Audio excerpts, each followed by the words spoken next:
या बातमीपत्राचे प्रायोजक आहेत विल्बर्ट प्रॉपर्टीज, घर प्रत्येकाचं नातं विश्वासाचं। 12वी इंग्रजी विषयाच्या पेपरमध्ये प्रश्नाऐवजी उत्तर छापून आले, त्यामुळे आता विद्यार्थ्यांना 6 गुण दिले जाण्याची शक्यता आहे। खासदार श्रीकांत शिंदे यांनीच सुपारी दिली असून आपल्याला जीवे मारण्याच्या धमक्या मिळत असल्याचा आरोप खासदार संजय राऊतांनी केलाय। किराणा मालाची वाहतूक करणाऱ्या टेम्पोमधून ड्रायव्हर सीट आणि मागील बाजूला चोरकप्पे करून बेकायदा दारू वाहतूक सुरू होती। ओसरगाव वाहतूक पोलिसांनी यावर कारवाई करत लाखोंचं घबाड जप्त केलंय। माजी जिल्हा परिषद उपाध्यक्ष राजेंद्र म्हापसेकर यांनी मंत्री केसरकर यांच्यावर गंभीर आरोप केलेत।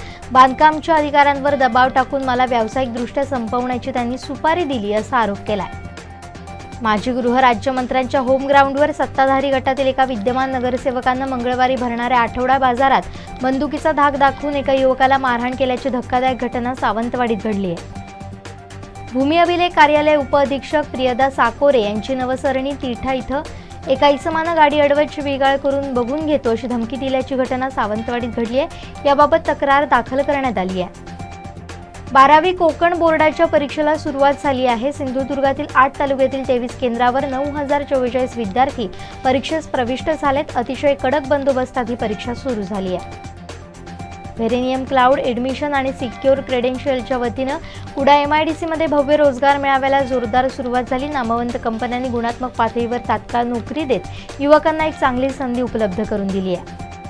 मासे विक्री करणारी सईदा सय्यद हिच्या आव्हानात्मक खून प्रकरणात रत्नागिरी पोलिसांना यश मिळाले। पोलिसांनी अखेर एका संशयिताला ताब्यात घेतलंय। माझ्यावर पाळ ठेवली जात असून माझा विनायक मेटे करण्याचा प्रयत्न केला जात असल्याचं दिसतंय, अशी तक्रार माजी मुख्यमंत्री अशोक चव्हाण यांनी दिली आहे। पंतप्रधान नरेंद्र मोदी येत्या सोमवारी 27 फेब्रुवारीला बेळगाव दौऱ्यावर येणार आहेत। पंतप्रधानांच्या हस्ते बेळगावच्या नव्या रेल्वे स्थानकाचं उद्घाटन करण्याचं नियोजन आहे। MPSCनं निर्णयाचा पुनर्विचार न केल्यास राज्य सरकार त्याविरोधात न्यायालयात जाणार आहे, अशी माहिती उपमुख्यमंत्री देवेंद्र फडणवीस यांनी मंगळवारी पुण्यात दिली। कथित SRA घोटाळ्याप्रकरणी मुंबई महापालिकेच्या माजी महापौर किशोरी पेडणेकर यांना मुंबई उच्च न्यायालयानं मोठा दिलासा दिलाय। मुंबई पोलिसांनी आरोपपत्र दाखल करू नये असे निर्देश देण्यात आले। निवडणूक आयोगाचा निर्णय हा घटनाबाह्य असून आयोगानं दबावाखाली निर्णय घेतलाय। शिंदे गटाचा आनंद आऊट घटकेचा ठरेल असं खासदार संजय राऊत यांनी म्हटलंय। आमदार बच्चू कडू यांनी नागपूर जिल्हा बँकेवर धडक देत शेतकऱ्यांच्या शेतीची लिलाव प्रक्रिया हाणून पाडली। शेतजमिनीचा लिलाव होऊ देणार नाही आणि झालाच तर ती घेणाऱ्यांचा हातपाय तोडू असा इशारा त्यांनी दिलाय। केंद्रीय निवडणूक आयोगाच्या निर्णयाविरोधात ठाकरे गटानं सर्वोच्च न्यायालयात धाव घेतली आहे। ही याचिका मंगळवारी मेन्शन करून घेण्यात आली आहे।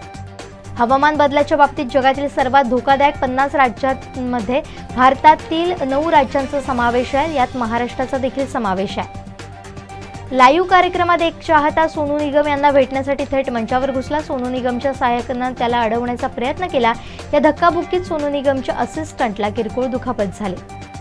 कर्नाटकातील IPS डी रूपा आणि IAS अधिकारी रोहिणी सिंधुरी यांच्यात प्रायव्हेट फोटो सोशल मीडियावर शेअर करण्यावरून सुरू झालेल्या वादाची दखल कर्नाटक सरकारनं घेतली आहे। या दोघींची बदली करण्यात आली आहे। सत्ताधारी भाजपनं 2024च्या लोकसभा निवडणुकीत विक्रमी विजयाचं लक्ष ठेवत तयारीला प्रारंभ केला असला तरी भाजपच्या जागा 6 महिन्यांपूर्वीच्या सर्वेक्षणापेक्षा घटत असल्याचं जानेवारी महिन्यात घेण्यात आलेल्या सर्वेक्षणात समोर आलंय। तुर्कीसारखाच भूकंप उत्तराखंडमध्ये होऊ शकतो असा इशारा NGRIच्या शास्त्रज्ञांनी दिलाय। पृथ्वी शॉ आणि सपना गिल यांच्यात सुरू असलेला वाद अद्याप संपलेला नाहीये। जामिनावर बाहेर आल्यानंतर गिलनं पृथ्वी शॉ विरोधात विनयभंगाचा गुन्हा दाखल केला। दादासाहेब फाळके इंटरनॅशनल फिल्म फेस्टिवलमध्ये द काश्मीर फाईल्स सर्वोत्कृष्ट चित्रपट, आलिया भट्टला गंगूबाई काठियावाडीसाठी सर्वोत्कृष्ट अभिनेत्री तर रणबीर कपूरला ब्रह्मास्त्रासाठी सर्वोत्कृष्ट अभिनेत्याचा पुरस्कार मिळाला। गेल्या काही दिवसांमध्ये हाहाकार माजवलेल्या भूकंपानं तुर्कस्तान सोमवारी पुन्हा एकदा हादरलंय। या भूकंपात 3 ठार 213 जखमी झालेत। ही संख्या वाढण्याची शक्यता वर्तवली जाते। आम्ही युद्ध हा शेवटचा पर्याय मानतो आणि संवादातून तोडगा काढण्यावर आमचा विश्वास आहे, पण अमेरिकेसह पाश्चात्य देशांनी काम बिघडवलंय असं प्रतिपादन रशियाचे राष्ट्राध्यक्ष व्लादिमीर पुतिन यांनी केलंय। संपूर्ण कोकणसह जगभरातील ताज्या घडामोडी सर्वात प्रथम पाहण्यासाठी कोकणचं नंबर 1 महा चॅनल कोकण 7 लाईव्हचं YouTube चॅनल सबस्क्राइब करा आणि लेटेस्ट अपडेटसाठी बेल आयकॉन क्लिक करा।